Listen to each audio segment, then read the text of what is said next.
Hukum getaran bukan sihir, ia disiplin yang halus. Bukan semesta yang tunduk pada pikiran, melainkan tubuh yang patuh pada kebiasaan pikiran. Apa yang sering kamu pikirkan, pelan-pelan menjadi caramu menatap dunia. Cara menatap dunia menjadi pilihan kecil yang diulang. Pilihan yang diulang mengeras menjadi kebiasaan. Dan kebiasaan, itulah nasib yang tampak seperti takdir. Getaran adalah pola, bukan doa instan. Orang yang hidup dalam takut, bukan menarik keburukan, ia hanya terus berjalan dengan bahu tegang, melihat ancaman lebih cepat daripada peluang. Orang yang hidup dalam kesadaran bukan dipilih semesta, ia sekadar lebih jujur pada dirinya, lebih tenang saat bertindak, dan lebih konsisten saat jatuh. Jadi, pikiran, emosi, sikap, serta kebiasaan itu bukan awan metafisik, melainkan mesin pengarah hidup. Dan perubahan tidak terjadi saat kamu percaya, melainkan saat kamu melatih diri bertindak selaras, meski hatimu belum sepenuhnya yakin. Getaran tertinggi bukan euforia, melainkan kejelasan, dan kejelasan selalu berbunyi pelan. Bagian 1. Getaran rendah versus getaran tinggi. Getaran rendah bukan dosa, ia respon lama yang terus dipakai. Ia lahir dari luka yang belum diberi bahasa, lalu menyamar sebagai alasan logis. Takut gagal, pikiran jadi menyempit. Minder, energi bocor ke perbandingan. Iri, fokus pindah dari bertumbuh ke mengawasi. Marah berkepanjangan, masa lalu yang mencuri tenaga hari ini. Malas ditambah alasan, tubuh menolak bergerak karena jiwa tak melihat arah.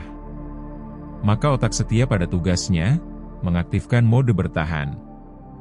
Mencari ancaman, menghemat tenaga, serta menghindari resiko. Hasilnya bukan karena nasib, melainkan karena sistem dipakai untuk fungsi yang salah. Dan ketika kamu berkata, "Ngapain belajar? Toh gue nggak sepintar mereka."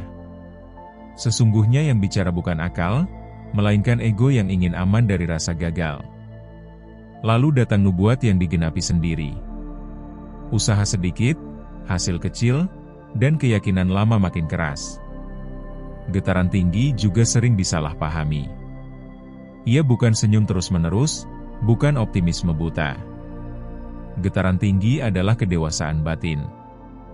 Ia berkata, "Aku lelah, tapi aku tahu kenapa aku bergerak. Aku belum bisa, tapi aku berhenti berbohong pada diriku sendiri." Maka otak beralih mode. Dari bertahan menjadi menyusun strategi, dari menghindar menjadi memecah masalah. Stres tetap ada, tapi tidak lagi memerintah. Langkahnya kecil, bahkan sering tak terlihat oleh orang lain, namun konsistensi pelan itu menjadi suara baru di dalam kepala. Aku bisa dipercaya. Dan saat kepercayaan pada diri tumbuh, bukan meledak tapi mengendap. Hidup perlahan berubah arah, tanpa perlu teriak ke semesta. Getaran, pada akhirnya adalah cara kamu memperlakukan dirimu, saat tak ada yang menonton. Bagian 2, penjelasan ilmiah sederhana, biar masuk akal. Otak tidak netral, ia setia pada pikiran yang paling sering diulang. Ras bukan pencipta realitas, ia penjaga gerbang perhatian. Apa yang dianggap penting, itulah yang diizinkan masuk, sisanya dibuang tanpa pamit. Maka, orang yang hidup dalam pikiran negatif bukan lebih sial. Ia hanya melihat lebih banyak bukti untuk membenarkan ketakutannya. Dan orang yang bertumbuh bukan lebih beruntung, ia hanya lebih terlatih menangkap peluang kecil yang orang lain lewatkan. Emosi lalu memberi bahan bakar, stres kronis membuat tubuh hidup dalam mode darurat. Bukan malas, tapi lelah yang tak sempat pulih. Tenang bukan berarti santai, melainkan tidak melawan diri sendiri. Karena energi paling banyak habis bukan untuk bekerja, tapi untuk menahan rasa takut yang tak diakui. Itulah sebabnya, orang dengan getaran tinggi jatuh juga, capek juga, namun tidak lama tinggal di tanah. Ia tahu, bangkit itu bukan heroik, tapi kebiasaan. Lalu datang bagian paling jujur, identitas. Identitas bukan siapa yang kamu klaim, melainkan apa yang kamu lakukan saat tak ada alasan untuk pamer. Satu tugas yang kamu selesaikan hari ini, tidak mengubah hidupmu. Namun ia berbisik ke otak, gue tipe orang yang menyelesaikan. Bisikan itu diulang. Pelan, hening, berbahaya, karena benar-benar bekerja. Dan ketika identitas mengeras, kamu tidak lagi mencari motivasi. Kamu bertindak karena itulah dirimu sekarang. Situasi, orang, serta kesempatan, tidak tertarik secara gaib. Mereka menjadi masuk akal untuk orang dengan identitas itu. Bukan magis, bukan semesta, juga bukan afirmasi kosong. Hanya satu hukum sederhana. Apa yang kamu pikirkan membentuk perhatian, perhatian membentuk kebiasaan, kebiasaan membentuk identitas, identitas membentuk arah hidup. Dan arah hidup tidak berubah karena pencerahan besar. Melainkan, karena keputusan kecil yang diulang, saat tidak ada yang memaksa. Bagian 3, salah paham yang sering terjadi. Berpikir positif bukan penghapus masalah, dan emosi negatif bukan tanda kamu rusak. Masalah tidak hilang karena pikiran, masalah diselesaikan karena tindakan yang tetap jalan, meski emosi naik turun. Sedih, marah, kecewa, itu sinyal. Bukan kesalahan sistem. Yang melelahkan bukan emosinya, tapi ketika kita tinggal terlalu lama di sana sampai lupa arah. Maka, proses yang sehat selalu 3 langkah. Akui, atur, dan lanjut jalan. Disitulah letak getaran tinggi yang sering disalahpahami. Bukan senyum palsu, bukan afirmasi keras, maupun bukan sok kuat. Getaran tinggi adalah ketahanan yang tenang. Aku boleh lelah, aku boleh runtuh sebentar, tapi aku tidak menyerahkan arah hidup kepada satu emosi sementara. Orang yang stabil bukan yang jarang jatuh, melainkan yang tidak menjadikan jatuh sebagai alamat tetap. Dan itu bukan bakat, itu latihan.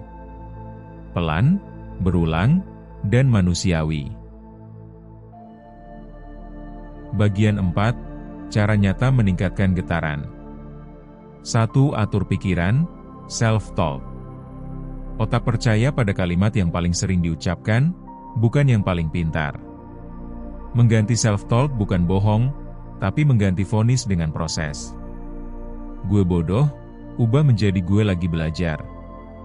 Kalimat kedua tidak menyangkal realita, ia menunda penghakiman agar kamu masih bisa bergerak.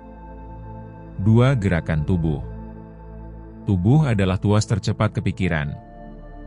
Gerak kecil, jalan 10 menit, stretching, ataupun olahraga ringan.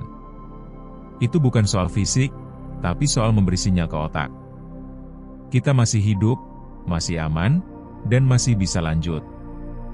Gerak, membuat energi naik, pikiran jadi lebih jernih, sehingga keputusan lebih waras. Ini biologi, bukan motivasi. 3. Disiplin kecil setiap hari. Harga diri tidak datang dari pujian, tapi dari bukti bahwa kamu bisa menepati janji ke diri sendiri. Rapikan meja, selesaikan satu tugas, ataupun bangun tepat waktu. Kecil, tapi setiap selesai, otak mencatat. Gue orang yang menyelesaikan. Itulah getaran tinggi yang nyata, rasa bisa dipercaya oleh diri sendiri. 4. Kurangi input sampah. Apa yang kamu konsumsi akan menjadi suara di kepalamu. Konten yang bikin minder, perbandingan tanpa konteks, maupun orang yang hanya mengeluh. Mengurangi itu bukan sok suci, tapi menghemat energi mental. Bukan semua orang harus kamu dengar, beberapa cukup kamu jaga jaraknya. 5. Lingkungan dan niat. Lingkungan yang sehat, bukan yang selalu positif, tapi yang tidak menertawakan usaha. Dan niat yang kuat itu sederhana. Gue mau jadi versi gue yang lebih kuat, bukan versi orang lain. Niat ini membebaskanmu dari lomba palsu, dan mengembalikan fokus ke prosesmu sendiri. Bagian 5, ringkasan inti. Hukum getaran yang logis, bisa dibaca seperti rantai sebab akibat. 1. Pola pikir, apa yang sering kamu pikirkan, membentuk fokus otak. 2. Emosi, fokus itu memengaruhi hormon dan energi. 3. Tindakan, energi dan fokus menentukan seberapa konsisten kamu bergerak. 4. Hasil, tindakan yang diulang menghasilkan bukti nyata.